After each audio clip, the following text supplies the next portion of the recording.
नमस्कार, आप देख रहे हैं प्राइम न्यूज। मैं हूं राजेश कुमार। कानपुर के कुख्यात बदमाश विकास दुबे के एनकाउंटर के बाद उत्तर प्रदेश में ब्राह्मणों की नाराजगी का मुद्दा चर्चा में है। ब्राह्मण समाज का एक वर्ग और खासकर युवा सोशल मीडिया पर कह रहा है कि योगी सरकार के राज में ब्राह्मण सुरक्षित नहीं है और उन्हें निशाना बनाया जा रहा है। सियासत करने में माहिर सत्तारूढ़ और विपक्षी राजनीतिक दलों ने ब्राह्मणों को अपने अपने पाले में खींचने की कवायद तेज कर दी है। या कहें लीजिए, उत्तर प्रदेश में 2022 के विधानसभा चुनाव से पहले जातिवाद और इसमें भी ब्राह्मणों को वोट की खातिर लुभाने को लेकर सियासत हो रही है। ब्राह्मणों के एक वर्ग में नाराजगी को भांपते हुए इस मौके को सबसे पहले समाजवादी पार्टी के राष्ट्रीय अध्यक्ष अखिलेश यादव ने बुलाया, तो मायावती भी पीछे नहीं रही और बीएसपी सुप्रीमो मायावती ने आखिर ये कहा कि वो जिस तरीके से परशुराम की मूर्ति पे सियासत हो रही है और सपा ने कहा कि वो सबसे बड़ी मूर्ति लगाएंगे, समाजवादी पार्टी ने कहा, बीएसपी ने आज ये कहा कि वो सपा से भी बड़ी मूर्ति लगाएगी और अब परशुराम की मूर्ति पर सियासत होने लगी है। राम बनाम परशुराम जो है वो मुद्दा गरमाने लगा है। यानी साफ तौर पे अब अगर देखें उत्तर प्रदेश में तो ये कहना गलत नहीं होगा कि 2022 की जो बिसात है वो बिछानी शुरू कर दी गई है और ब्राह्मण वोट बैंक को, ब्राह्मणों को साधने की कोशिश हर दल अपने पाले में कर रहा है। चूंकि ब्राह्मण वोट बैंक जो है उत्तर प्रदेश में वो एक किंग मेकिंग की जो भूमिका है उसमें नजर आता है। तो यूपी में तीसरा सबसे बड़ा ब्राह्मण वोट बैंक है जिसके साथ ब्राह्मण जाते हैं। जाहिर है उसकी सरकार बनना लगभग तय होता है। यूपी के 21 मुख्यमंत्रियों में 6 ब्राह्मण रहे हैं और एनडी तिवारी तो 3 बार मुख्यमंत्री रहे हैं उत्तर प्रदेश के और ब्राह्मणों ने 23 साल तक यूपी पर राज किया है। मंत्री पदों पर भी ब्राह्मणों की जो संख्या है वो बेहतर रही है। तो यूपी में तीसरा सबसे बड़ा वोट बैंक ब्राह्मण है और अब इन्हें साधने की जो कवायद है वो शुरू हो गई है। भगवान परशुराम की सपा से भी बड़ी प्रतिमा मायावती लगाएंगी, ऐसा उन्होंने कहा है और प्रदेश के हर जिले में परशुराम की प्रतिमा लगाई जाएगी। भगवान परशुराम के नाम पर अस्पताल भी बनाने को मायावती ने कहा है और ब्राह्मण समाज की आस्था के प्रतीक हैं परशुराम।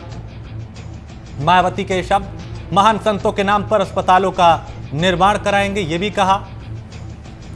और सपा सरकार ने जातिवादी मानसिकता और द्वेष की भावना से काम किया है। मायावती का एक गंभीर आरोप समाजवादी पार्टी पर अयोध्या के राम मंदिर को लेकर सियासत ना करने की नसीहत भी वो देती हुई नजर आई। तो भगवान परशुराम की सपा से भी बड़ी प्रतिमा लगाएंगे, ये बीएसपी सुप्रीमो मायावती ने बयान दिया। यानी राम बनाम परशुराम का जो सियासत है वो अब गरमाने लगी है और सपा बसपा अब परशुराम को लेके, उनकी प्रतिमा को लेके दोनों दलों में होड़ मची है कि बड़ी मूर्ति कौन लगाएगा, ज्यादा मूर्तियां कहां लगाई जाएंगी और इसके पीछे की जो मंशा है वो सियासी नजरिए से उसे देखना चाहिए। क्योंकि ब्राह्मण वोट बैंक को लुभाने के लिए कहीं ना कहीं हर दल इस कोशिश में है कि कैसे उन्हें अपने पाले में किया जाए।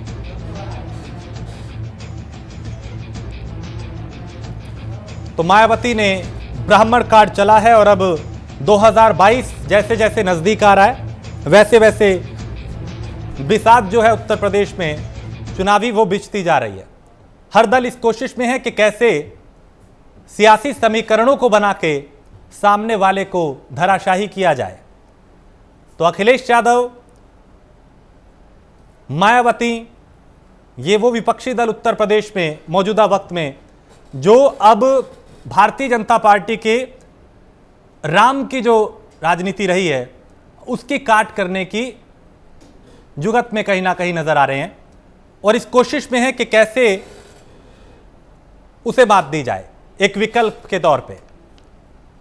सपा बसपा अब अपनी अपनी जमीन को और मजबूत करने की तैयारी कर रहे हैं। ब्राह्मण वोट बैंक की अगर बात करें तो करीब 10% के आसपास उत्तर प्रदेश में है और अलग अलग अनुमान है कुछ रिपोर्ट्स में, जिसमें कोशिश ये है कि ब्राह्मणों को साधा जाए। क्योंकि सरकार बनाने और गिराने में इनकी भूमिका अहम रही है और विकास दुबे के एनकाउंटर के बाद से ही विपक्ष ये कहता रहा है, विपक्षी नेता भारतीय जनता पार्टी को, सरकार को घेरता रहा है कि वो ब्राह्मण विरोधी है।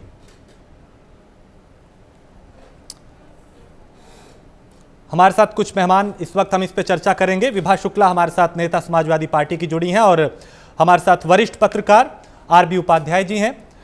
आप दोनों का बहुत स्वागत है प्राइम न्यूज में। विभा जी, आपके पास मैं पहले आता हूं। परशुराम जी याद आ रहे हैं आज, हालांकि पहले भी सपा उन्हें याद करती रही है, लेकिन आज ऐसा क्या हुआ कि समाजवाद की बात करने वाली पार्टी मूर्तियों पे सियासत करने को मजबूर है? देखिए, सबसे पहली बात मैं ये कह दूं कि भगवान परशुराम ने जो है हमेशा से अन्याय का अंत किया है इस धरती पे, और जो आज की उत्तर प्रदेश की पृष्ठभूमि हो गई है और इस देश की पृष्ठभूमि है, हाँ। जिस तरीके से हर वर्गों पे, मैं कहूंगी उत्तर प्रदेश की जनता या भारत की जनता या स्पेशली ब्राह्मणों पे जो अत्याचार कर रही है सरकार, उसका अंत तो मैं कहूंगी फिर से कहीं ना कहीं ब्राह्मण परशुराम जी के द्वारा ही होगा। और वर्तमान ब्राह्मण जो हैं, जिन्होंने बहुत भरोसे से उत्तर प्रदेश में भाजपा की सरकार बनाई थी कि वो कुछ नया करेगी और अच्छा करेगी, बेहतर करेगी, तो जिस तरीके से उन्होंने उत्तर प्रदेश के लोगों का, मैं कहूंगी जनता का सपना चकनाचूर किया है, उसके लिए ब्राह्मण उन्हें कभी नहीं माफ करेगा। और अब की बार पतन बीजेपी का ब्राह्मणों के हाथों होना है। नहीं, तो उनका पतन करने के लिए क्या विभा जी परशुराम की बड़ी प्रतिमा लगाई जाएगी? जी अपनी बात करें, फिर मैं आगे सवाल पूछूंगा। ये आपका आवाज रिटर्न हो रही है बार बार। ठीक है, मैं दोबारा आपके पास आता हूँ। आवाज ठीक करिए विभा जी की। नहीं, मैं कह रही हूँ जी। फिर जो आप कह रहे हैं कि जहां तक मूर्ति की बात आप कह रहे हैं, हमेशा से समाजवादी पार्टी ने ब्राह्मणों को वरीयता दी है। जलेश्वर मिश्र से लेकर मैं कहूंगी आज बहुत बड़ा एशिया में जलेश्वर मिश्र का पार्क, जो एशिया का सबसे बड़ा पार्क है, उनके नाम पर बनाया गया है। और माननीय राष्ट्रीय अध्यक्ष जी को यदि मौका मिलता दोबारा तो परशुराम जी के नाम पर कई ऐसे भव्य इमारत बनाई जाती, भव्य संस्थान बनाए जाते जिससे जनता का कल्याण होता। और दूसरी चीज मैं ये कहना चाहूंगी कि ब्राह्मण सदियों से, ब्राह्मण और जो है क्या कहते हैं, मैं कहूंगी चाहे सुदामा और कृष्ण की दोस्ती देखी जाए, हमेशा से ब्राह्मणों का सम्मान जो है कहीं ना कहीं यहीं पर बचा है। तो जिस तरीके से आज बीजेपी ने पतन के राह पे विकास दुबे हो या अमर दुबे हो, आप किस तरीके से देखिए 16-17 साल के बच्चे को इनकाउंटर पे मारा जाता है, उसे अपराधी घोषित कर दिया जाता है, और खुशी दुबे का पता ही नहीं चल रहा है कि वो बच्ची कहाँ गई है। 4 दिन 8 दिन की शादी वाली बच्ची वो कहाँ कुख्यात अपराधी बना के जेल में डाल दिया गया है। तो आए दिन ब्राह्मणों को जिस तरीके से मारा जा रहा है, निशाना साधा जा रहा है, तो कहीं ना कहीं ब्राह्मण सचेत है। और बीजेपी सरकार का जो ये अराजकता वाला जो तांडव नाच हो रहा है, उसको सबक सिखाने का काम जो है वो करती है। मैं विभा जी ये कह रहा हूं कि आपकी पार्टी समाजवाद की बात करती है। हमने मुलायम सिंह का भी दौर देखा, हमने अखिलेश यादव का भी दौर देखा, और अब आने वाले वक्त में भी आप कह रहे हैं कि हम फिर आएंगे, हम देखेंगे। लेकिन क्या आज बेरोजगारी, क्या अच्छी शिक्षा, क्या स्वास्थ्य, ये मुद्दे नहीं है आपके लिए? आज बड़ी प्रतिमा परशुराम की कौन लगाएगा, ये बुनियादी मुद्दा बन गया है समाजवादी पार्टी का? देखिए, मैं एक चीज आपको बता दूं, अभी हमेशा से समाजवादी पार्टी समाजवाद की बात करती है, और समाजवाद में सभी जाति और धर्म के लोगों को समान वरीयता और समान स्थिति पे काम करने की योजना बनाई गई है। चाहे वो आप मैं बता दूं, चाहे बेरोजगारी के नाम पे हो, सभी को उसमें ब्राह्मण हो चाहे जो भी हो, उसमें रोजगार की व्यवस्था का काम किया गया था। चाहे महिला पेंशन हो, चाहे महिलाओं की सुरक्षा की बात हो, चाहे एक्सप्रेस वे की बात हो, चाहे मेट्रो की बात हो, कहीं ना कहीं ये विकास की नीति हमेशा से समाजवादी पार्टी की मुख्य धारा का काम है। लेकिन जहां तक आप मूर्ति की बात कर रहे हैं, आज मूर्ति पे जो अखिलेश जी ने जो सियासत की जो घोषणा करके लोगों में हलचल मच गई है, तो सरदार पटेल जी की भी मूर्ति लगाई गई, किसी को कोई इतराज नहीं हुआ। तो आज हम यदि भगवान परशुराम की मूर्ति लगा रहे हैं, तो ये बीजेपी वाले क्यों डर रहे हैं? मैं कहूंगा अदर पार्टी वाले क्यों डर रहे हैं? उनको तो सम्मान के साथ उसमें कहते हैं सहयोग देना चाहिए कि राष्ट्रीय अध्यक्ष जी इतना बड़ा जो महापुरुष थे, जो भगवान परशुराम जो थे, उनके लिए यदि कुछ करना चाह रहे हैं तो उनको दिक्कत क्या है? उनको आगे बढ़ के स्वागत करना चाहिए। कहीं ना कहीं वो डरे हुए हैं और पूरी तरीके से उनकी जमीन खिसक चुकी है, उनकी असलियत सामने आ गई है। और बीजेपी, मैं कहूंगी खासकर मैं मायावती जी की पार्टी को तो कोई तरजीह नहीं देती, क्योंकि उनकी गिनती ही नहीं है उत्तर प्रदेश में। ठीक है, मैं दोबारा आता हूं और हमारे साथ अभी केवल बसपा सपा की है, या तो फिर मैं कहूंगी जहां तक बीजेपी भी जिस तरीके से उसका असली चेहरा सामने आया है वो भी खत्म हो चुके हैं, अब सपा ही सपा नजर गए। ठीक है, हमारे साथ अभी भारतीय जनता पार्टी के भी प्रवक्ता जुड़ेंगे, नेता जुड़ेंगे, गौरव मिश्रा। अभी उन तक मेरी आवाज़ नहीं जा रही, लेकिन आरबी उपाध्याय जी आपके पास आता हूं। ये अब हम किस तरफ जा रहे हैं? मूर्तियों की राजनीति, धर्म के ऊपर, राम के नाम पे, ये देश के लिए क्या फायदेमंद है? क्या अब इन मुद्दों पे चुनाव होंगे और जीता जाएगा, हारा जाएगा? देखिए, न तो समाज के लिए और न देश के लिए ये राजनीति किसी के हित में नहीं होती है। जाति और धर्म की बात तब करता है आदमी जब वो उसके पास और उपलब्धियां गिनाने के लिए नहीं होती हैं। आप ब्राह्मण की बात करते हो तो ब्राह्मण की मूल समस्या क्या है? मूर्ति लगाने से ब्राह्मणों की समस्या कोई दूर होने वाली नहीं है। हाँ। देखिए, ब्राह्मण को आप देखेंगे रिजर्वेशन जो सबसे बड़ी प्रॉब्लम है, भी शिक्षा में रिजर्वेशन, उसके बाद फिर नौकरी करने जाएगा, नौकरी में रिजर्वेशन, शिक्षा में ही पहले, फिर वो नियुक्ति में देखिए भी 30% वाला नियुक्त हो जाता है। हाँ। और 95% वाला जो सब बेचारा वो देखता रह जाता है। हाँ। तो जो दयनीय हालत ब्राह्मणों की इस समय है, मैं नहीं समझता हूं कि इससे बुरा दौर कहीं ब्राह्मणों के लिए देखने को मिलेगा। तो उस पर कोई बात नहीं करना चाहता। और तो और प्रमोशन में आरक्षण, यानी वहां भी अगर मान लीजिए ठीक है कोई ब्राह्मण पहुंच भी गया अपनी काबिलियत के दम पर, तो फिर उसे प्रमोशन में आरक्षण के नाम पर उसे दबाया जाता है। हाँ। तो ये सभी पॉलिटिकल पार्टियों को देखिए, ये मूर्ति लगाने से उद्धार नहीं होने वाला। हाँ। है। आप परशुराम की मूर्ति ठीक है सभी लगवा दें, उससे कोई ब्राह्मणों का भला होने वाला नहीं है। ब्राह्मणों के भले अगर करना है तो देखिए उस पर आप जो उनकी मूल समस्या है, हाँ। आरक्षण दीजिए, लेकिन उसे आर्थिक आधार पर कर दीजिए। हाँ। ये क्या है, मैं देख रहा हूँ कि भी आरक्षण के नाम पर जब भी मैं बोलता हूं तो फिर वो जातिवादी और दुनिया भर के आरोप लगना शुरू हो जाते हैं। मान लीजिए मैं दलित हूं और दलित में IAS हूं और मेरा बेटा है, मेरे बेटे को भी आरक्षण का लाभ मिले, क्यों मिलेगा, किस लिए मिलेगा? उस गरीब आदमी को जो भी वंचित है, शोषित है, उसको मिलना चाहिए जो आर्थिक आधार पर। तो वो एक जो क्रीमी लेयर है, हाँ। वो नहीं आने देती उस कहीं ना कहीं उसमें चर्चा में नहीं आने देती उस बात को। तो हम सब पॉलिटिकल पार्टियों को मैं यही कहूंगा कि देर आए दुरुस्त आए, चलो अच्छा है। हाँ। ब्राह्मणों की याद तो आई कि भी ब्राह्मण वर्ग भी इस देश में वोटर है और वो भी सत्ता बनाता है, बिगाड़ता है। लेकिन जो मूल समस्या है उस पर अगर कोई बात करे तो अच्छा लगेगा। और ब्राह्मण इतना बेवकूफ नहीं है आप समझ रहे हैं कि भी मूर्ति लगाने से वो किसी को वोट कर देगा। हाँ। वो मैं नहीं समझता हूँ, वो दिन लग चुके हैं। हाँ। और ब्राह्मण वर्ग तो अपने आप में शिक्षित वर्ग है, और शिक्षित वर्ग से आप ये उम्मीद नहीं कर सकते कि उसे कोई लॉलीटॉप दिखा के और आप उससे वोट ले लेंगे। एक तरफ आप उनको गालियां देंगे। देखिए BSP का ही नारा था कि भी मैं नहीं बोलना चाहूंगा उसको, तो क्या बेइज्जती मतलब आप करते हैं। जब आप सत्ता में आ जाते हैं तो ब्राह्मण याद नहीं आता है किसी को भी, और जब वो सत्ता से बाहर होता है तो ब्राह्मण को, दूसरों को लुभाने की कोशिश करना।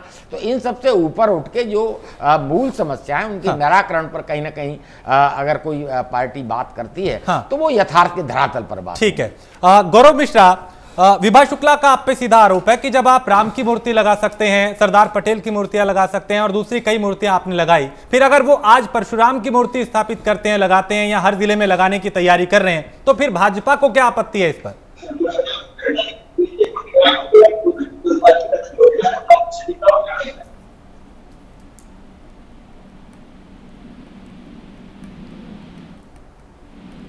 गौरव जी, आप सुन पा रहे हैं मुझे?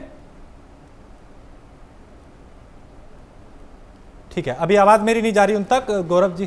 गौरव जी से फिर से संपर्क साधने की कोशिश करते हैं, उन तक मेरी आवाज नहीं पहुंच रही। लेकिन विभा, आपसे मैं ये समझना चाहता हूं कि धर्म और मूर्तियों के नाम पे जो सियासत हो रही है, क्या आपको लगता है कि मतदाता इतना एक तरीके से क्या वो नासमझ है कि उसकी जो बुनियादी जरूरतें हैं उसे दरकिनार करके मूर्तियों के नाम पे वो वोट देगा?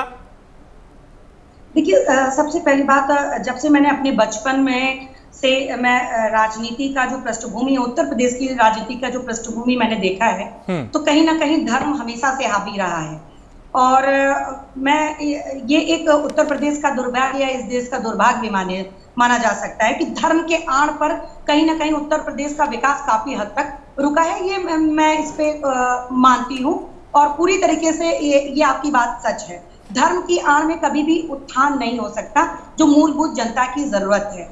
लेकिन ये शुरुआत जो है इसको कैश करने का सबसे ज्यादा आरोप यदि किसी के पर लगेगा, धर्म के नाम पर, मंदिर के नाम पर, लड़ाने के नाम पर, तो ये तो बीजेपी का काम है। आप खुलेआम देख सकते हैं कि बीजेपी ने कभी भी इतने सालों से राम के नाम पर राजनीति करती चली आई है, और मैं कहूंगी जो मूलभूत आवश्यकता थी, जो मूलभूत राम राज्य के नियम थे, वो पूरी तरीके से नेस्तनाबूद कर दिए उन्होंने। और पूरी तरीके से यदि जात की राजनीति हो या धर्म की राजनीति हो, लोगों को लड़ाने की राजनीति हो, हिंदू मुसलमान की राजनीति हो, तो उसमें बीजेपी महारत हासिल कर चुकी है उस देश में। उससे बड़ी लड़ाने वाली पार्टी इस देश में मुझे नहीं लगता कि कोई होगा। मैं एक प्रश्न पूछता हूँ। हाँ, उपाध्याय जी। विभा जी, आप कहते हैं, देखिए देखिए विभा जी, आप कहते हैं कि बीजेपी धर्म के नाम पर राजनीति करती है, तो आप भी तो कहीं उसी लाइन पे आ रहे हैं, तो आप अपने लिए क्यों नहीं? देखिए, हर व्यक्ति, पॉलिटिकल पार्टी जो भी हैं, वो अपने गिरेबान में झांकें। देखिए, आप भी कभी सत्ता में, उनमें उसमें आप में क्या फर्क रह जाएगा? मतलब वो भी मूर्तियां लगवा रहे हैं, वो भी धर्म की बात कर रहे हैं, वो भी जाति की बात कर रहे हैं। जी सुनिए, हम दिखाने वाली राजनीति नहीं करते। भगवान परशुराम की जयंती पे हमने उस बार भी छुट्टी की थी। हाँ, उससे ब्राह्मणों का भला होगा, जानते हैं, उससे ब्राह्मणों का भला हुआ। आप मेरी बात सुन लीजिए। सरदार पटेल की मूर्ति लगाने से ब्राह्मणों का भला हो गया या इस देश के नागरिकों का भला हुआ? ऐसा तो नहीं हुआ ना। यदि ऐसे ही खंडित करना है, किसी भी महापुरुष से लोगों को सीख मिलती है, या किसी भी भगवान की मूर्ति लेने से एक लोग नहीं, तो फिर आप लोग तब क्यों विरोध कर रहे थे? नहीं, मैं कभी नहीं। भूखा पेट रोटी मांगता है, बीमार दवा मांगता है, बेरोजगार रोजगार मांगता है। आप मेरी बात सुने, जिस तरीके से आज आप कह रहे हैं कि समाज में भला नहीं हो सकता, उस तरीके से जब सरदार पटेल के समय में भी आपने कहा होता कि यदि भला नहीं हो सकता, मूलभूत आवश्यकताओं को पूरा करिए। राम मंदिर पे जिस तरीके से राजनीति की गई, जिस तरीके से ढोंग करते हैं ये लोग और असल मुद्दों से लोगों को भटकाने की कोशिश करते हैं, आप उस पर भी बोला करें। यदि आप उस पर बोलते तो हमें बहुत, उसकी भी निंदा की है। अपने पत्रकार बंधुओं से ये कहेंगे कि हम समाजवादी लोग, हाँ, उसको हटा दिया योगी जी ने आते ही। और आज ब्राह्मणों का, विभा जी, आप भी सत्ता में रहे, तब ब्राह्मणों के लिए क्या किया आपने? बहुत कुछ किया भाई। जिन बात है मुझे, उससे ब्राह्मणों का उत्थान हुआ। देखिए, बीएसपी भी सत्ता में रही है, आप भी सत्ता में रहे, बीजेपी भी सत्ता में, ब्राह्मणों का क्या उत्थान हुआ? ऐसी कौन सी आप पॉलिसी लेके आए इससे ब्राह्मणों का उत्थान हुआ? आप डाटा उठा के देखिए, आप जो लैपटॉप बांटे गए थे उसमें सबसे ज्यादा ब्राह्मण लाभ, उनके बच्चे, ब्राह्मणों के बच्चों को लाभ मिला था। आप समाजवादी पेंशन देखिए, उसमें उठा के देखिए, उसमें ब्राह्मण महिलाओं को ज्यादा लाभ। चलिए, मैं आता हूँ दोबारा आता हूँ। और आंकड़े देखना ही नहीं चाहते हैं। हाँ, क्या गौरव मिश्रा के पास मेरी आवाज जा रही है? गौरव जी, आप सुन पा रहे हैं? गौरव जी के पास आवाज नहीं जा रही है अभी। आपसे मैं जानना चाहता हूं उपाध्याय जी कि क्या इन दोनों पार्टियों के पास, सपा बसपा के पास, राम वाली जो राजनीति है जो भारतीय जनता पार्टी कर रही है, या ये लोग आरोप लगाते थे कि राम पे नाम पे सियासत हो रही है, अब भी हो रही है, क्या इनके पास कोई काट नहीं है और इसलिए अब ये विकल्प चुना के परशुराम को लाया जाए? देखिए, दुर्भाग्य है इस देश का कि धर्म के नाम पर, संप्रदाय के नाम पर हम लोग वोट करते हैं, और इसीलिए सरकारें नहीं चाहती कि भी कोई भी सरकार हो कि यहाँ पढ़े लिखे और बुद्धिजीवी वर्ग के लोग पैदा हों। इसलिए आप देखेंगे यूनिवर्सिटी वगैरह को किस तरीके से प्राइवेटाइजेशन और जिस तरह से भी डिमोलिशन हो रहा है, तो शिक्षा के नाम पर कहीं ना कहीं बहुत बड़ा एक षड्यंत्र एक्चुअल में चल रहा है। तो उसके पीछे रीजन क्या है? उसके पीछे रीजन यही है कि लोग बिना पढ़े लिखे रहेंगे, धर्म के नाम पर, जाति के नाम पर लड़ाओ। वही अंग्रेजों की वाली कहावत थी, डिवाइड एंड रूल, अभी बांटो और राज करो। भी हिंदू को मुस्लिम से लड़ाओ, मुस्लिम को हिंदू से लड़ा दो, फिर हिंदुओं में लड़ा दो आपस में। तो ये देखिए, ये नहीं है। जो पढ़ा लिखा व्यक्ति है वो उन सब चीजों को समझता है, सोच समझ के वोट देता है। तो जो हमारे दर्शक हैं उनको भी एक्चुअल में ये कहीं ना कहीं अपने अंदर एक समझदारी पैदा करनी होगी कि देखिए, जो मूलभूत आवश्यकता है उन पर बात करिए। आज उन पर कोई बात नहीं कर रहा है, न सत्ताधारी दल करता है और न विपक्ष कर रहा है। मान लीजिए भाई, रोजगार की बात है, बेरोजगार की बहुत लंबी चौड़ी फौज खड़ी हुई है, उस पर क्या सत्ताधारी दल ने क्या एक नीति है? वो बातें करके कागजों में बहुत सारी नीतियां आती हैं, बनती हैं, लेकिन यथार्थ के धरातल पर कितनी उतरती हैं वो किसी से छुपा नहीं है। हर घर में दूसरे में आपको एक बेरोजगार मिल जाएगा, उसमें कहीं कोई बात नहीं हो रही है। तो प्रायोरिटी क्या है? ये दिखता है कि भाई जो राजनीतिक दल है, चाहे वो सत्ताधारी है विपक्ष है, उसकी प्रायोरिटी कहीं किसी की प्रायोरिटी में, एजेंडे में वो नहीं है। मैं बार बार कहता हूं, भूखा पेट रोटी मांगता है, बीमार दवा मांगता है, बेरोजगार रोजगार मांगता है, उसकी बात करिए। किसान की बात करिए, मजदूर की बात करिए, कहीं कोई बात नहीं है। क्यों? वहां लगता है कि भी बीजेपी ने राम के नाम पर अभी सत्ता में पहुंच गई, हाँ। तो हम भी कुछ ऐसा लौकुना निकालें हाँ। कि भी हमें भी अरे सत्ता का हाँ। मार्ग प्रशस्त हो जाए। हम शायद परशुराम की मूर्ति लगाने से या हाथियों की मूर्ति लगाने से अरे इस सत्ता उपाध्याय तक जी मैं एक चीज कहना चाहूंगी, इस समय सत्ता में तो बीजेपी है ना, जिस हाँ। तरीके से उन्होंने सबके रोजगार को नष्ट कर दिया, तो आप सीधे बीजेपी पे ब्लेम करिए। समाजवादी की सरकार 2022 में आएगी। देखिए, तो आप उनसे ये पूछिएगा विभा जी, आप विपक्ष में, आपका भी दायित्व, आप सड़क पर आए और जनता की आवाज बने, किसान की आवाज बनिए, मजदूर की आवाज बनिए, बेरोजगार की आवाज बनिए। आवाज बन रहे हैं, लेकिन ये जो बीजेपी दबाने के जो काम कर रही है और बीजेपी के साथ साथ जो पत्रकार प्रखर होकर इसकी बात नहीं करते, ये दुर्भाग्यपूर्ण है। नहीं विभा जी एक सेकंड आपसे सवाल पूछे जाएंगे तो आप नहीं आप फिर टारगेट कर सकते हैं। हम ये कह रहे हैं आपसे, एक सेकंड, हम सुनिए विभा जी एक सेकंड, क्या विपक्ष के पास आज कोई मुद्दा नहीं है? होता है पत्रकार, क्या बेरोजगारी मुद्दा नहीं है आपके लिए? क्या अच्छी शिक्षा मुद्दा नहीं है विभा जी? हमेशा से नहीं, क्या अच्छी शिक्षा, अच्छी स्वास्थ्य सेवाएं, बेरोजगारी, क्या ये मुद्दे आपको दिखाई नहीं देते? क्या विपक्ष की कोई जिम्मेदारी नहीं है? लोकतंत्र में जितनी सत्ता जिम्मेदार है उससे ज्यादा जवाबदेही विपक्ष की है। अरे भाई, आप मेरी बात को सुन लीजिए, थोड़ा सा पूरा हो जाने दीजिए जी। आप लोहिया अस्पताल हमारे शासनकाल में बनाया गया और आज भी बहुत अच्छी, हमेशा से बहुत अच्छी सुविधा उन्होंने दी, कभी जो है इस पे बात नहीं हुई। मैं कह रही हूँ बीजेपी सरकार में कितने अस्पताल बना दिए गए इस तरीके से 1 रुपए पे इलाज करने वाले।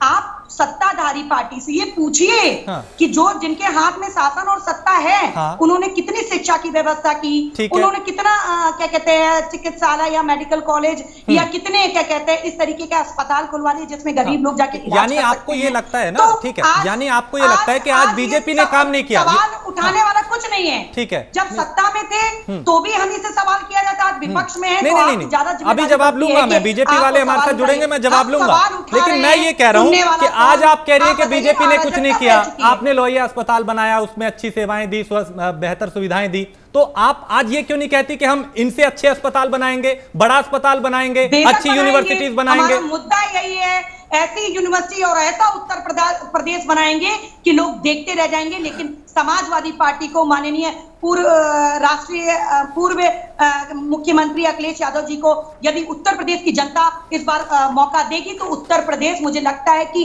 इस देश के सबसे अच्छे प्रदेशों में उठकर आएगा। जिस तरीके से 100 डायल आप कह दें कि पत्रकार बंधु से ये गलत हमारे सरकार में जो काम किए गए हैं, जिस तरह से एक्सप्रेस वे, जिस तरीके से लोहिया अस्पताल को बनाया गया, जिस डायल 100 बनाया गया, 1090 बनाया गया, तो काम करने में समय लगता है। आप योगी सरकार का एक काम दिखा दीजिए, आप योगी सरकार का एक काम दिखा दीजिए। ठीक है, हमारे साथ गौरव मिश्रा जुड़ चुके हैं। गौरव मिश्रा हमेशा विकास की राजनीति की और करते रहेंगे। गौरव मिश्रा, आपने विभाग को सुना और इससे पहले भी वो आप पे कई गंभीर आरोप लगा चुकी हैं, क्योंकि राम से परशुराम तक की जो सियासत है वो हम देख रहे हैं। तो आज क्योंकि उनका आरोप सीधा ये है कि आपने राम की मूर्ति लगाई, आपने सरदार पटेल की मूर्तियां लगाई, दूसरे महापुरुषों की और भगवानों की मूर्तियां लगाई, तो आज अगर समाजवादी पार्टी या बीएसपी ये कहती है कि हम परशुराम की बड़ी मूर्ति लगाएंगे, प्रतिमा लगाएंगे, तो फिर बीजेपी को क्या आपत्ति है? बीजेपी को कोई आपत्ति नहीं है। देश में किसी भी पुरुष की, किसी भी ऋषि मुनि की, किसी भी देव पुरुष की यदि प्रतिमा लगाई जाती है तो वो देश के स्वाभिमान के साथ जुड़ा है, देश की संस्कृति और धर्म के साथ जुड़ा हुआ है। उसमें भारतीय जनता पार्टी को कभी कोई आपत्ति नहीं है। लेकिन दुर्भाग्य तो ये है कि जो पार्टियां जिनका वजूद ही जातिवाद की बुनियाद पर टिका हुआ है, आज वो उनका अस्तित्व खतरे में है और अपने अस्तित्व की तलाश वो फिर वही पुनः जातिवादी राजनीति में खोज रही है। ये बहुत दुर्भाग्यपूर्ण है, क्योंकि 2017 में प्रदेश की जनता ने और 2019 में भी लोकसभा के चुनाव में प्रदेश की जनता ने जातिवादी और वंशवादी राजनीति को धक्का दे दिया था, किनारा कर लिया था उससे, और एक राष्ट्रवाद की अलख इस देश में जग चुकी है और देश की जनता पुनः फिर किसी भी चुनाव में उसी को केंद्र में रख करके मतदान करेगी, ये स्पष्ट है।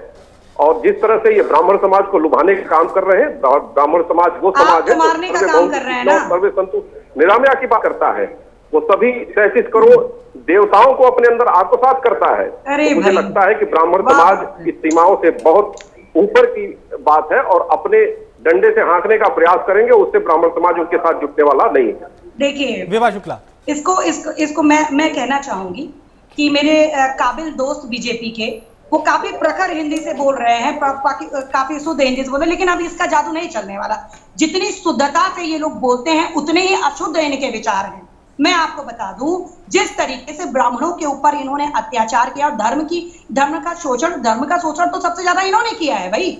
आप तो किस तरीके की राजनीति कर रहे हैं। आप अयोध्या में मंदिर का शिलान्यास करने जा रहे हैं इस कोरोना काल में, उसके बाद जो एक दिन पहले से पूरे रास्तों को वहां पे ब्लॉक कर दिया जाता है। एक आदमी, मैं आपको बताऊं, 12 से वहां क्या कहते हैं सिद्धार्थ नगर पहुंच नहीं पाया। इन्होंने इतना अत्याचार, ये केवल इसी देश में केवल यही पूजा करेंगे क्या? ये तो पूजा नहीं करेंगे ना। इनको पूरी जनता को राम की मूर्ति लगेगी, भगवान श्री राम की मूर्ति लगेगी, वो क्या कहते हैं भव्य, क्या कहते हैं, एक इतने इंतजार के बाद लगी थी। इन्होंने तो पूरी आम जनता को उससे काट दिया। ये केवल अपने 4 लोगों को लेके गए, उनकी स्थापना कर दिए। भाई ये उत्सव का समय था, लोगों को उत्सव मनाने देते, कम से कम उत्सव नहीं मनाने दे रहे थे तो उस रोड से निकलने तो देते अयोध्या के। इन्होंने तो पूरा सील कर रखा था। तो ये जिस तरीके से उत्तर भारत को मोड़ना चाहते हैं उस तरीके से मोड़ रहे हैं और धर्म को और अनुष्ठानों को अपने हिसाब से घुमा रहे हैं। तो ऐसा नहीं चलेगा मेरे बीजेपी के परम मित्र, ऐसा नहीं चलेगा। ब्राह्मण को हांकने का काम आपने किया है। नहीं तो दुर्भाग्य कि इस देश की जनता को धर्म के नाम पे, हिंदू मुस्लिम के नाम पे लड़ाने का काम आपने किया है, बाकी किसी ने नहीं किया। ये महारत तो अरे अगर उन्होंने ऐसा किया तो आप तो फिर नई दिशा में लेके जाते ना देश को। अगर वो ऐसा कर रहे थे तो आप नई दिशा में ले जाते, लेकिन आप तो काउंटर ही नहीं कर पा रहे उनपे। आप भी बल्कि वही उसी रास्ते पे चल रहे हैं। दिशा की बात करते हैं, लेकिन जहां तक सम्मान की बात है, यदि परशुराम जी की मूर्ति की बात है तो हम भव्य मूर्ति इस देश में और उत्तर प्रदेश में यदि हमको उत्तर प्रदेश के अंदर लगाएंगे, इससे हमें बीजेपी वाले बिल्कुल नहीं रोक सकते। और जहां तक ब्राह्मणों के सम्मान की बात है तो कृष्ण ने भी ब्राह्मणों का सम्मान किया था और हमेशा से ब्राह्मणों के बिना किसी का राज चल नहीं पाया है। वो चाहे चाणक्य को देख ले, चाणक्य का एक बार किसी ने क्या कहते हैं अपमान किया था, उसका वंश क्या कहते हैं निस्तनाबूद कर दिया था चाणक्य ने। तो आज ब्राह्मण चाणक्य बन चुका है, बीजेपी को जड़ से उखाड़ के फेंकेगा। तो अब खलबलाए मत, अब समय आ चुका है बीजेपी का। आरबी उपाध्याय, क्या सपा और बसपा बीजेपी का काउंटर करने में कहीं चूक गई हैं, या इनको सूझ नहीं रहा कि अब आगे क्या करना है, जिस तरीके की मौजूदा वक्त में हम सियासत देख रहे हैं? देखिए, बिल्कुल आता हूं आपके पास मैडम, आता हूं मैं। देखिए हालात देखते हैं। देखिए जो बुद्धिजीवी वर्ग है, मैंने पहले भी कहा कि वो नहीं चाहता कि मूर्तियों की राजनीति हो। वो सब जो मेन मुद्दे हैं उन पर फोकस होना चाहिए और उस पर बात होनी चाहिए। जो ज्वलंत समस्याएं, जीवन स्तर कैसे उठेगा? मूर्ति लगाने से कोई जीवन स्तर उठ जाएगा क्या? बीमार ठीक हो जाएगा? बेरोजगार को रोजगार मिल जाएगा क्या? शिक्षा क्या होगा इन मूर्तियों से? कुछ नहीं होने वाला है। और देखिए ये चीजें क्षणिक होती हैं, ऐसा नहीं है कि भी लोग नहीं समझते, लोग समझ रहे हैं और लोगों में एक जागरूकता आई है। अब देखिए वो कह रहे हैं कि भगवान कृष्ण ने उनका कहा भाई चाणक्य, तो क्या पॉलिटिकल पार्टियां या एक पार्टी विशेष का नेता क्या भगवान से ऊपर हो गया? क्या वो चाणक्य हो गया, वो श्री कृष्ण हो गया या भगवान राम हो गया? आप क्या प्रूव करना चाहते हैं? यानी भगवान छोटे हो गए हैं और शायद जो पॉलिटिकल पर्सन है वो भगवान से बड़े हो गए हैं। तो देखिए ऐसा नहीं है। आपको अगर वाकई में अच्छा करना है तो देखिए आप आज नहीं कल जनता की समझ में आएगा। देखिए कोई भी, मैं किसी पॉलिटिकल पार्टी का नाम नहीं लूंगा। तो देखिए राजनीति का जिस तरह अपराधीकरण हुआ है, जिस तरह व्यवसायीकरण हुआ है और जिस तरह ये सब चीजें क्या है, ये सब चीजें कहीं ना कहीं जो आम व्यक्ति है, जो समाज का अंतिम व्यक्ति है, वो अपने आप को ठगा सा, हतप्रभ सा महसूस करता है। यानी उसके राम पर नाम पर ठग ले जाता है कोई, उसे कोई अभी राष्ट्र के नाम पर ठग ले जाता है। उसकी जो मूलभूत आवश्यकताएं जो उसकी पेट की, न तो भूख शांत होती है, न बीमार को दवा मिलती है, वो वहीं का वहीं अपने आप को कहीं ना कहीं एक पंग महसूस करता है। तो जो पॉलिटिकल पार्टियां मेन एजेंडे पाए विकास की, देखिए विकास की बात नहीं है, विकास कह देने से नहीं हो जाता, वो यथार्थ में दिखना चाहिए। विकास होगा तो फिर वो खुशहाली भी आएगी, वो खुशहाली भी दिखनी चाहिए, तो वो कहीं नहीं है। तो हर पॉलिटिकल पार्टी को सिर्फ मतलब यही दिखता है कि भी एक मूर्ति लगा दिए तो वोट मिल जाएंगे तो सत्ता में आ जाएंगे।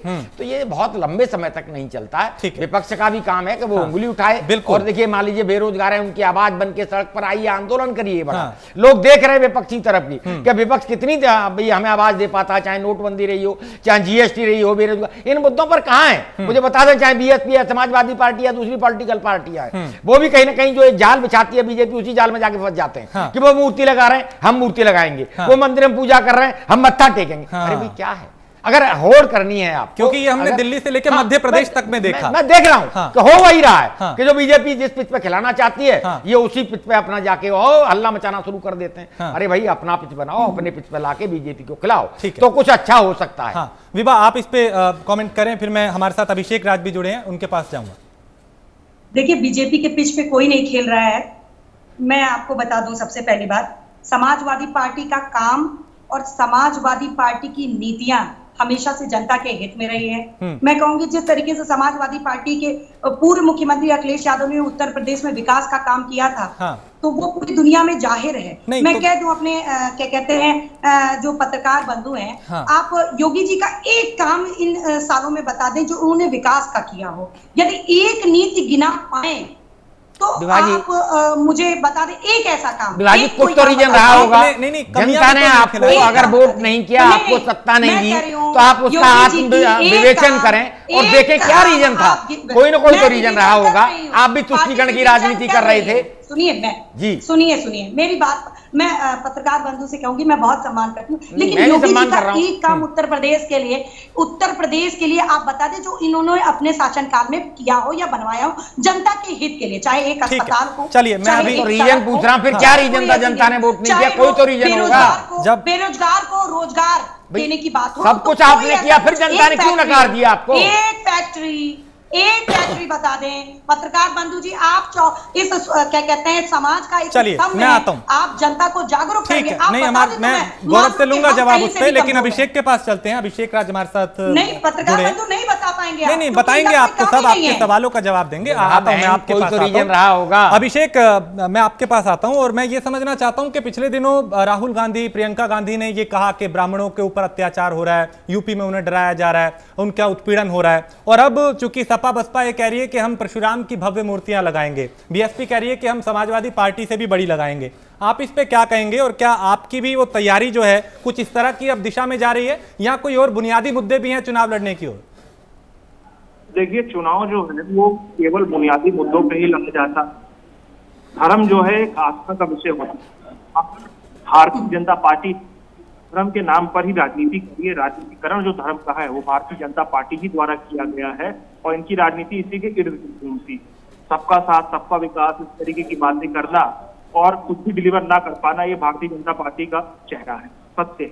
देखिए, जहां तक ब्राह्मणों की बात हुई, ब्राह्मण समाज के लोगों की बात हुई, तो हाँ, ये बात कोई झूठ नहीं है, ये बात बिल्कुल सत्य है कि भारतीय जनता पार्टी की जो सरकार है उत्तर प्रदेश में, आज ब्राह्मणों पर अत्याचार लगातार सरकार उत्तर प्रदेश में किया जा रहा है। इससे डिनाई आप नहीं कर सकते हैं। लगातार उनको दबने की कोशिश की जा रही है, उनका दमन किया जा रहा है यूपी में, इसमें कोई डिनाइल नहीं। और देखिए, बाकी जो पार्टियां तमाम दावे करती हैं, तो बहुजन समाज पार्टी हो चाहे वो समाजवादी पार्टी हो, देखिए उनकी सरकारें इतने वर्षों तक उत्तर प्रदेश में 3 दशकों से पार्टियों ने उत्तर प्रदेश में राज किया है। हाँ। और इन्होंने क्या दे दिया उस समाज के लोगों को, ये बड़ी भांति वो समाज भी जानता है और सब लोग भी जानते हैं। और ऐसा नहीं है कि लोगों ने मौका नहीं दिया, इनको सबको मौका मिला। कांग्रेस इकलौती पार्टी है जिसे मौका नहीं करना।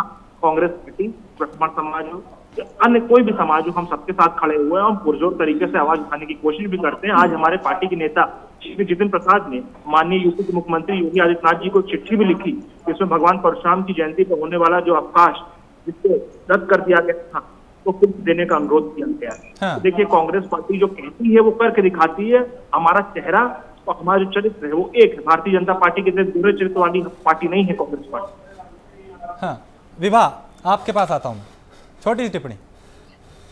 देखिए, जैसे जिस चिट्ठी की बात ये कर रहे हैं परशुराम जयंती पे छुट्टी की पत्र लिखा गया था, वो मैं इनकी जानकारी की बता दूं अपने बड़े भाई की कि वो क्या कहते हैं सपा शासनकाल में ही दी गई थी। और जहां तक सम्मान की बात है, तो हमारी राजनीति, हमारे नेता की राजनीति ही सम्मान से शुरू होती है। वो चाहे महिलाओं का हो, चाहे बेरोजगारों का हो, चाहे किसानों का हो।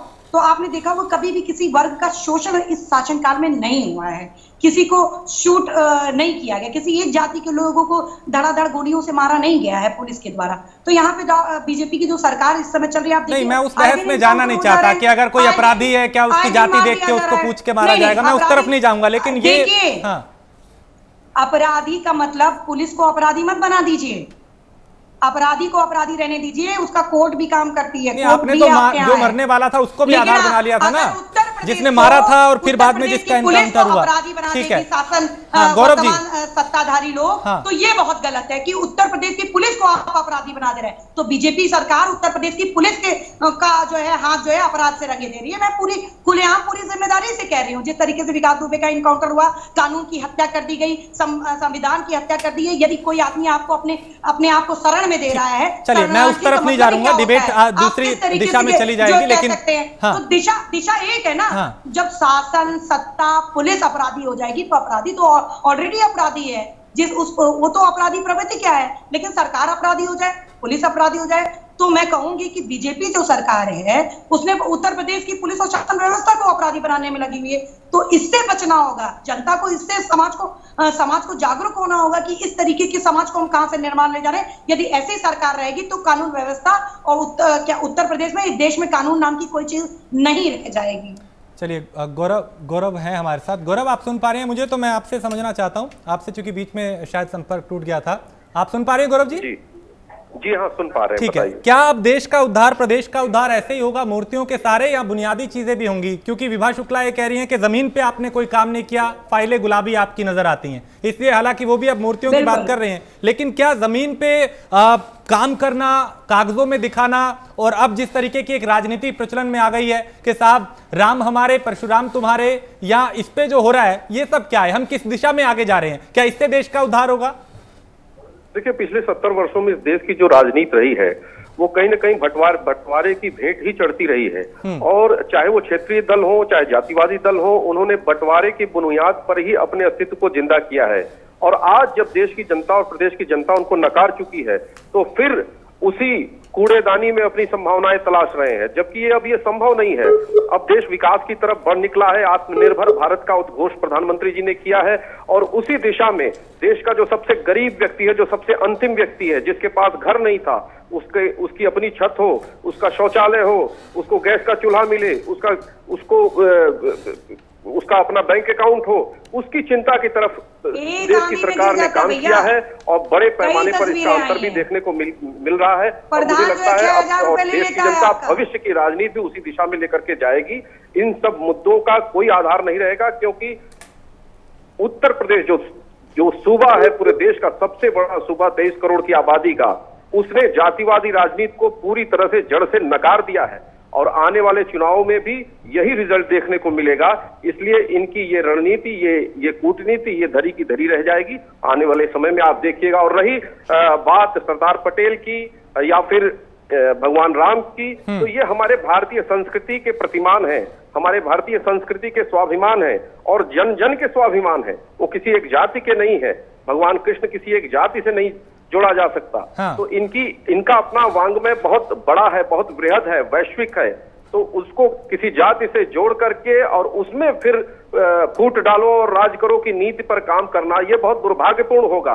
और अब तो जब शिलान्यास हो चुका है और पूरा देश, पूरा विश्व एक स्वर में, चाहे यूरोप हो, चाहे जापान हो, चाहे अमेरिका हो, आपने देखा सभी देशों में स्वागत हुआ है इस शिलान्यास का। तो ये अपने आप में भारत की संस्कृति के पूरी दुनिया में फैलाव का समय है, बढ़ने का समय है, न कि छोटी चित्रान्वेषण करके छोटी राजनीति करने का समय है। मेरी बात सुन लें। ये बात सही है कि अभी हमारे प्रदेश में बहुत सी समस्याएं हैं, उनको सुधारना बाकी है। हमारी प्रदेश की सरकार उस पर काम भी कर रही है। देश के लोगों की जान बचाएं, मिश्रा जी भी बात कर रहे हैं, घर की बात कर रहे हैं, शौचालय की बात कर रहे हैं, मकान की बात कर रहे हैं, गैस की बात कर रहे हैं।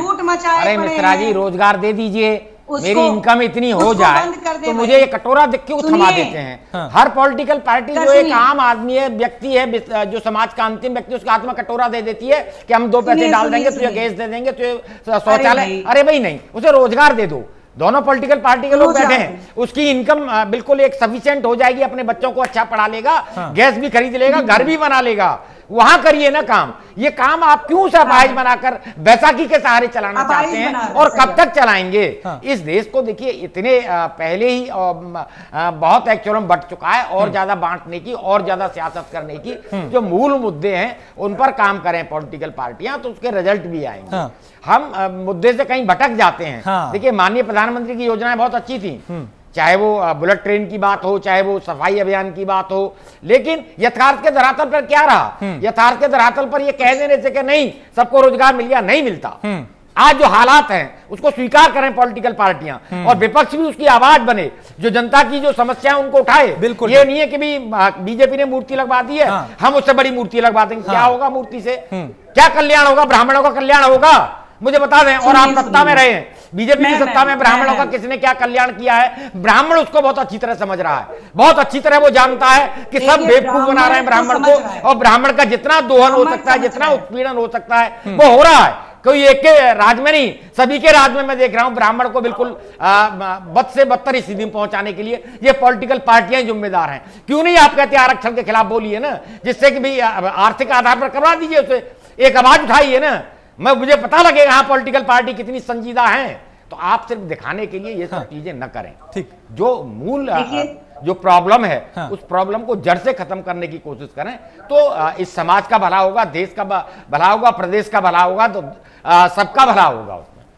विभा, देखिए मैं एक चीज बोलना चाहूंगी। मेरे भाई बोल रहे थे कि यूरोप से लेके, उत्तर प्रदेश से लेके और देश से लेके, मतलब विदेशों की बात कर रहे थे कि भारतीय संस्कृति का प्रचार प्रसार हो रहा है, ये संस्कृति का समय है। तो मैं एक टिप्पणी करना चाहूंगी, अपनी सरकार से कहिए कि कोरोना काल में जो लूट मचाए पड़े हैं, केवल महामारी का पैसा लूटने में आपके मंत्री, विधायक और पूरा स्वास्थ्य विभाग लगा हो, उसको बंद कर दें। और जो सही स्वास्थ्य व्यवस्था है, सही लोगों को जरूरत है, जो जांच की जरूरत है, जो सैनिटाइजर की जरूरत है, जो गरीब जनता पड़ी हुई है, जिनको इलाज नहीं मिल रहा है, क्वारंटाइन के नाम पे ले जाके मार डाल रहे हैं, किडनी निकाल ले रहे हैं लोग, कई ऐसी शिकायतें सामने आ रही हैं। तो कम से कम उस पर ध्यान दें और ये बड़ी बड़ी बातें करना छोड़ दें, क्योंकि धरातल पे ये कुछ नहीं है। हमसे घंटी बजवाते हैं, हमसे दीपक जलवाते हैं, और अंत में आप आज का रिजल्ट देख लीजिए। कोरोना नहीं, अगर आपके पास ये सब कमियां हैं तो आप इन्हें लेके मैदान में आए ना, इन पे उतरिए, घेरिए सरकार को। नहीं, आप तो कहिए साहब आपने अगर 100 फीट की मूर्ति बनाई है, हम 150 फीट की बनाएंगे। लेकिन आप ये बताइए, इनके तरीके से हम क्या कहते हैं इस महामारी में जो है क्या कहते हैं लोगों के बीच में जाके जो है और क्या कहते हैं संक्रमण बनाए। हम जागरूक लोग हैं, ऐसा नहीं है, लेकिन आप ये देखिए किस तरीके से स्वास्थ्य के नाम पर खिलवाड़ किया जा रहा है। पूरा महामारी एक्ट का पैसा इनकी जेब में चला जा रहा है। कहीं सैनिटाइजर नहीं हुआ, कहीं सफाई की व्यवस्था नहीं है, एक बेड नहीं है। कहाँ गई ट्रेन में, कौन सा ये ट्रेन की तैयारी कर रहे थे, ट्रेन में बेड लगे हुए थे, कौन मरीज उसमें भर्ती हो गया, जरा ये बताएं। कोई अस्पताल बता दे। इतनी सारी अनियमितताएं हैं, वो लूटमार कर रहे हैं, वो कोरोना के नाम पर भी अपना एक व्यापार चला रहे हैं। तो आप भी विपक्ष हैं, जिम्मेदार विपक्ष हैं, तो आप सड़क पर आइए, पूरी तरीके से लूट आप बिल्कुल आंदोलन करिए, सड़क पर आइए, बोलिए, जनता को समझाइए, जनता देख रही है। ये जिला अस्पताल में, मैं स्वास्थ्य मंत्री के जिले की हूँ, सिद्धार्थ नगर की। आप जिला अस्पताल देख लीजिए क्या कहते हैं सिद्धार्थ नगर का, तो आपको शर्म आ जाएगी। मैं ये खुलेआम कह रही हूँ। हम यही तो कह रहे हैं मैडम, मैं यही तो कह रहा हूँ कि अगर अस्पतालों की हालत खराब है तो आप ये कहें उन लोगों को ये भरोसा दिलाए कि हमारी सरकार जब बनेगी तो हम बड़े अस्पताल बनाएंगे, फिर नाम वो चाहे किसी का भी हो। परशुराम की मूर्ति नहीं, परशुराम का अस्पताल होना चाहिए था, कोई यूनिवर्सिटी होनी चाहिए थी, तब लोगों को ज्यादा खुशी होती और उनका फायदा भी होता। मैं आपको बताऊं, सिद्धार्थ नगर अति पिछड़ा जिला है। हमने वहां पे यूनिवर्सिटी से लेके अस्पतालों की व्यवस्था से लेके बहुत से ऐसे काम किए और करेंगे भी, आगे भी करेंगे। अच्छा। मूर्ति का मतलब मूर्ति नहीं है, मूर्ति का मतलब एक संदेश है कि हम ब्राह्मणों का सम्मान करेंगे। मूर्ति का मतलब केवल मूर्ति कह रहे हैं, वहाँ बदहाल है, अस्पताल नहीं है, इलाज नहीं है। एक तरफ आप कह रहे हैं हमने बड़े अस्पताल बनवाए थे, वहाँ बड़ी यूनिवर्सिटीज बनवाई थी, तो क्या 2 साल में सब खत्म हो गए अस्पताल और यूनिवर्सिटी? सब खत्म कर दिया इन्होंने। 108 एम्बुलेंस को तेल नहीं देते भाई, ये डीजल नहीं देते, उसको निस्त नाबूद करके रख दिया है। आज कोई रोड पे पड़ा रहता है तो पड़ा रहता है। हमारी कम से कम 108 की व्यवस्था को लोग मिलाते थे और लोग अस्पताल तक पहुंचते थे। तो आप इस पे, हमने तो बहुत काम किए, लेकिन ये तो बिगाड़ने में लगे हुए हैं ना। और मैं फिर कहूंगी अपने बीजेपी के भाई से कि कोरोना के नाम पे महामारी का पैसा मत लूटे आपकी सरकार। आपकी घंटी थाली जनता ने खूब बजाई, लेकिन उससे कोई फायदा नहीं हुआ प्रभु। और आप अस्पताल में कम से कम बेड दिलवा दें, कुछ व्यवस्था करा दें कि लोगों की जान बचे। हाँ। आज आपके डॉक्टर्स लोग जो हैं किडनी निकाल रहे हैं। ठीक है गौरव मिश्रा, क्या ये बदहाल व्यवस्थाएं जो विभा शुक्ला गिनवा रही हैं, कई बार तस्वीरें भी आई हैं, इसमें भी कोई शक नहीं कि क्या क्या हालात हैं जमीन पे, वो हमने दिखाया है, जो उपलब्धियां रही हैं वो भी दिखाई हैं, जो काम हुआ वो भी, लेकिन मैं आपसे समझना चाहता हूं कि क्या मूर्तियों पे ही अब सियासत होगी? क्या ये नहीं होगा कि हम अच्छी यूनिवर्सिटीज बनाएं, अच्छे हॉस्पिटल्स बनाएं, अच्छी सुविधाएं लोगों को दें और फिर बताएं कि देखिए साहब हमने ये किया, हमें इसके नाम पे वोट दीजिए? नहीं, बिल्कुल सही बोला आपने। मूर्तियों की सियासत का हश्र तो आपने देखा होगा, मायावती की सरकार चली गई, 20,000 करोड़ की मूर्तियां उन्होंने प्रदेश में बनवा दी और प्रदेश की जनता ने उखाड़ फेंका उनको। भारतीय जनता पार्टी मूर्तियों को सिर्फ राष्ट्रीय स्वाभिमान से जोड़ करके देखती है, उस पर राजनीति की दिशा में नहीं सोचती। हाँ, 70 साल की जो राजनीति रही है उसमें बहुत ऐसे काम हैं जो करने अभी बाकी हैं और हमारी प्रदेश की और केंद्र की सरकार उस दिशा में काम भी कर रही है। उत्तर प्रदेश की जहां तक बात है तो निश्चित रूप से उत्तर प्रदेश में अपराध और भ्रष्टाचार चरम पर रहा है। जिस समय हमें सरकार मिली थी, कहीं न कहीं जो सिस्टम मिला है, जो सरकारी सिस्टम मिला है, जो कैरियर मिला है योजनाओं को डिलीवर करने का, वो भी पूरी तरह से आज भी हम लोग इन समस्याओं को झेलते हैं। देखिए, एक शोधन की प्रक्रिया होती है, उस प्रक्रिया के तहत चीजें सुधरती हैं। कोई छड़ी नहीं होती कि चीजें सुधर जाए, लेकिन जीरो टॉलरेंस की नीति ने बहुत बड़ा क्रांतिकारी परिवर्तन लाया है प्रदेश में। जो भ्रष्टाचारी है, जहां पकड़े जा रहे हैं, मिश्रा जी, आप उनको दोष देते रहते हैं, वो सत्ता में आएंगे वो आपको दोष देंगे, सब एक दूसरे को दोष देते रहेंगे। पॉजिटिव कुछ दिखाएंगे करके तो वो जनता उसे देखे कम से कम। तो एक योजना, एक सिलन, एक कार्य, एक अपने यूनिवर्सिटी, मैं आता हूं, आरबी उपाध्याय, मैं आपसे ये समझना चाहता हूं क्योंकि बीएसपी से भी आज एक बड़ा सवाल था, लेकिन हमारे साथ उनके पार्टी के प्रवक्ता जुड़े नहीं। मैं आपसे समझना चाहता हूं, बीएसपी जो कि ये कह रही है कि हम समाजवादी पार्टी से बड़ी मूर्ति परशुराम की स्थापित करेंगे, लगाएंगे, लेकिन क्या राजनीतिक दलों के लिए शिक्षा, अस्पताल और जो विकास है वो कोई मुद्दा नहीं है? देखिए, होना तो यही चाहिए कि शिक्षा, स्वास्थ्य, रोजगार, इसकी बात होनी चाहिए, किसान की बात होनी चाहिए, नौजवान की बात होनी चाहिए। लेकिन ये दुर्भाग्य है कि अभी एक अगर गलत कर रहा है तो भी उसको कहता है कि नहीं मैं भी ऐसा ही करूंगा, शायद मुझे सत्ता मिल जाए। भी जैसा अभी विभाजी भी बता रही हैं, दूसरे जो पॉलिटिकल लोग हैं वो भी यही सोचते हैं कि भी उन्होंने मूर्तियां लगाई हैं, उन्होंने धर्म की बात की है तो हम भी उसी गंगा में, बहती गंगा में हाथ धो लें, शायद हमारा भी कल्याण हो जाए। तो देखिए, नहीं विभाजी, मूलभूत जो मुद्दे हैं, मूलभूत, देखिए मैं फिर वही कहूंगा कि भूखे पेट का कोई धर्म नहीं होता विभाजी, उसका कोई धर्म नहीं है। उसे कोई भी अगर रोटी दे देगा, 2 रोटी दे देगा, वो उसके गुण गाएगा। तो आप लोग उस दिशा में मिलकर काम करें। और देखिए, ये नहीं है कि आज वो कहता है कि 70, अभी हमें सुनना था मिश्रा जी कह रहे हैं 70 साल कुछ नहीं हुआ, अब वो आएंगे वो कहेंगे 5 साल बर्बाद कर दिए। तो ये नहीं है, अपना बताएं कि हमने 5 साल में इतना ये हमने किया है, ये अस्पताल बनाए हैं, ये यूनिवर्सिटीज खोली हैं, ये हमने अभी रोजगार के लिए किया है, इतने रोजगार हमने दे दिए हैं। वहां अगर कोई यथार्थ के तो वो अंतिम व्यक्ति का कल्याण उससे ही होने वाला है। मूर्ति से ना ब्राह्मण का कल्याण होगा, ना प्रदेश का कल्याण होगा, ना देश का कल्याण होगा। मूर्ति की राजनीति मैं नहीं समझता हूं कि ओछी राजनीति हो सकती है। अभिषेक, मैं आपके पास आऊं। गौरव, आप कुछ कहना चाह रहे हैं, जल्दी से कह लें, फिर मैं अभिषेक के पास जाता हूं, वो जुड़े हुए हैं हमारे साथ।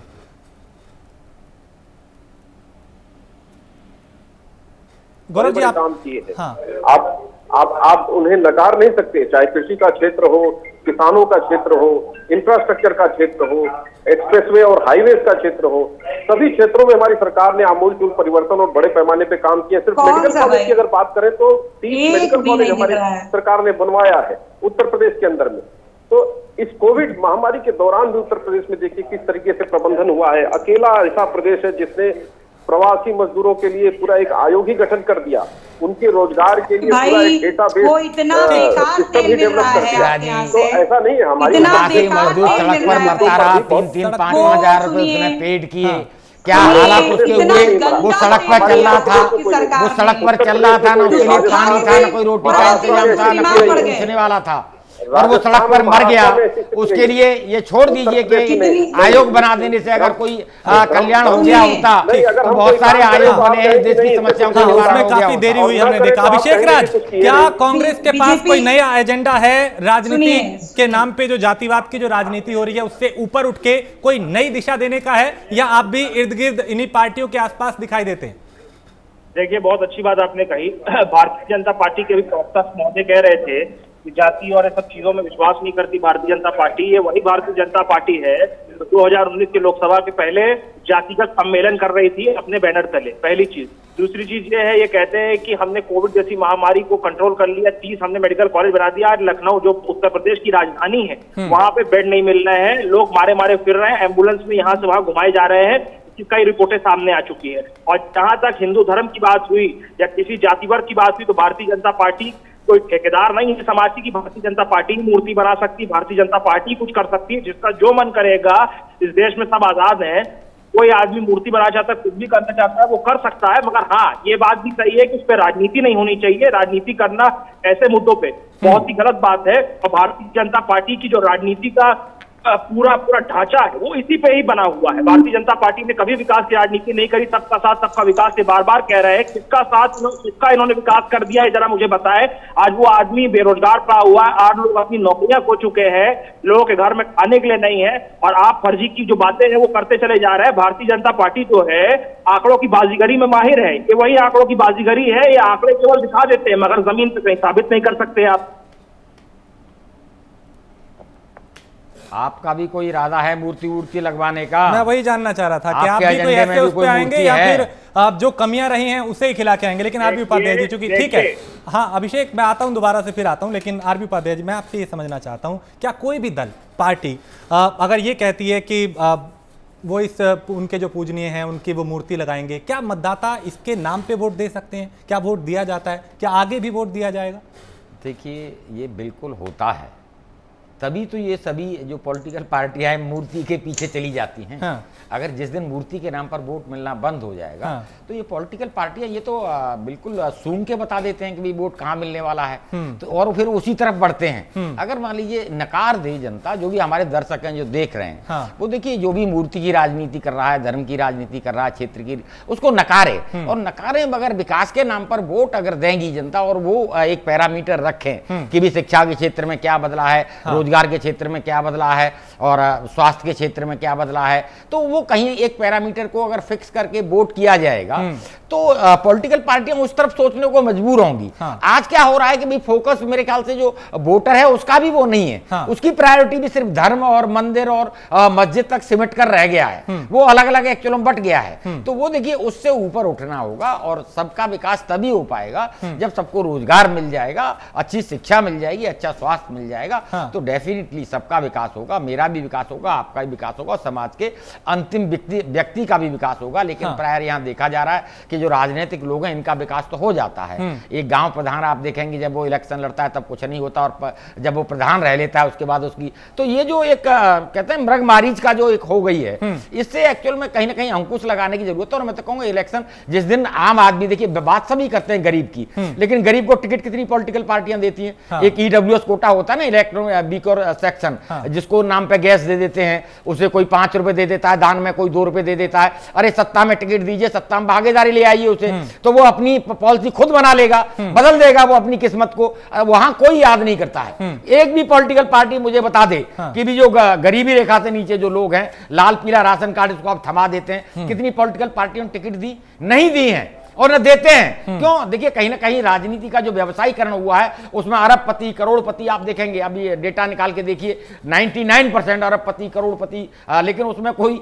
एक ये बात अलग है कि भी चाय के नाम पर वोट मांग लेते हैं आप, लेकिन चाय वाला जो एक्चुअल चाय वाला है, मुझे बता दें पिछले लोकसभा इलेक्शन में कितने चाय वालों को टिकट मिला? वो किसी चाय वाले को टिकट, जो गली के नुक्कड़ पे बेचारा वो तो कहता है जी मेरे नाम पे तो बस जो हो रहा है उसका तो अपना पेट पालना मुश्किल हो गया। तो जो पॉलिटिकल पार्टियां उनको इस सिनेरियो से निकलना होगा और जो गरीब को सत्ता में भागीदारी दे दीजिए और वो सुनिश्चित करेगा अपने आप अपनी विभाग। ठीक है, मैं बहुत अब देखिए पैसे वालों की सरकार है, मैं बताऊं, वो पैसा लगाते हैं, चाहे वो अडानी है, अंबानी है, कोई भी है, और उसने 2 पैसे लगाए, वो 2 के 10 करने की कोशिश करता है, तो वो 10 कहां से होते हैं? वो गरीब की जेब कटती है, कहीं ना कहीं उसका खून चूसा जाता है। तो ये व्यवसायीकरण राजनीति का बंद हो रहा था। विभा शुक्ला, वक्त की कमी है, बहुत शॉर्ट में मैं आपसे जानना चाहूंगा कि क्या समाजवादी पार्टी समाजवाद को भूल गई है और अब उसे लगता है कि बीजेपी को मात देने के लिए, जैसा कि राम के नाम पे अगर वो राजनीति कर रहे हैं आपके मुताबिक, तो आम को परशुराम का आपको सहारा है?